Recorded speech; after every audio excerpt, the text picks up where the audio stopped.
surnomme le jardin sous la lune. Au cœur d'un vieux village oublié par le temps se trouvait un jardin secret.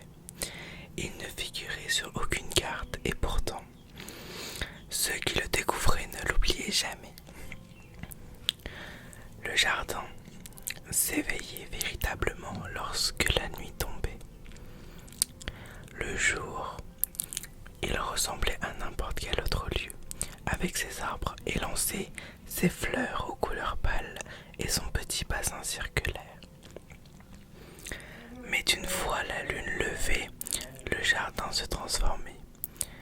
Les pétales s'illuminaient doucement, comme s'ils absorbaient la lumière argentée. Le vent devenait plus léger, presque musical, et chaque feuille semblait fredonner une mélodie secrète.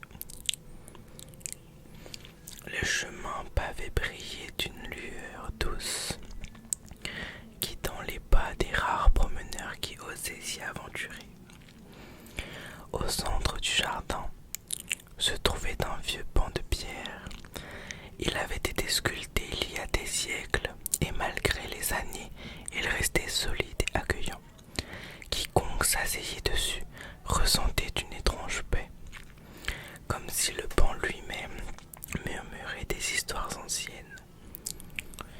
Une légende racontait que ce jardin appartenait autrefois à une jeune femme qui parlait aux étoiles. Chaque nuit, elle venait s'asseoir au bord du bassin et confiait ses secrets de reflets de la lune. On disait qu'elle avait demandé au ciel de préserver son jardin afin que chaque génération puisse y trouver le repos de l'âme. Les habitants du village qui connaissaient l'existence de ce lieu y allaient rarement, non pas par peur mais par respect. Ils savaient que ce jardin n'était pas fait pour les pas pressés, mais pour le cœur qui cherchait à ralentir. La nuit suivante, le jardin accueillit un visiteur inattendu, un jeune voyageur qui venait d'arriver au village. Avait entendu parler d'un lieu étrange où la lune brillait plus fort qu'ailleurs. Guidé par une curiosité tranquille, il suivit les ruelles pavées jusqu'à une petite porte de fer forgé.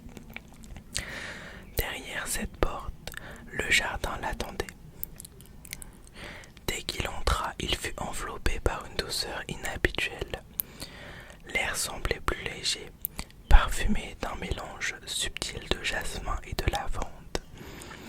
Les fleurs brillaient timidement, comme si elles reconnaissaient en lui une présence digne de confiance. Le voyageur avança lentement. Sous ses pas, les pierres du chemin vibraient, faiblement, comme si elles chantaient à voix basse. Chaque souffle de vent lui apportait une nouvelle mélodie, tantôt semblable au murmure d'une harpe, tantôt proche d'un simple battement de cœur. Ils atteignirent le vieux banc de pierre et s'y assit. À cet instant, il sentit une chaleur douce l'envahir, comme si des souvenirs enfuis remontaient à la surface.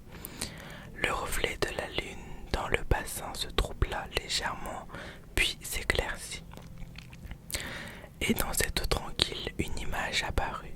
C'était une silhouette fine, vêtue d'une longue robe pâle. La légende de la jeune femme qui parlait aux étoiles semblait prendre vie devant ses yeux. Elle leva le regard vers lui sans prononcer un mot, mais son silence portait un message clair. Le jardin avait choisi d'un nouveau gardien. Le voyageur comprit qu'il n'était pas là par hasard. Il avait été appelé doucement, silencieusement, par l'âme du lieu. Désormais, il aurait la mission de préserver le jardin, de veiller sur sa tranquillité et de partager avec ceux qui en auraient besoin. La lune, haute dans le ciel, sembla approuver. Ses rayons illuminèrent le bassin d'une clarté nouvelle et l'eau se mit à scintiller comme 1000 diamants endormis. Le jeune homme sourit, le cœur apaisé. Il savait que cette nuit serait la première d'une longue série. Et chaque fois qu'il reviendrait s'asseoir sur le banc de pierre, le jardin lui ouvrirait un nouveau secret, une nouvelle mélodie, une nouvelle histoire à chuchoter aux étoiles.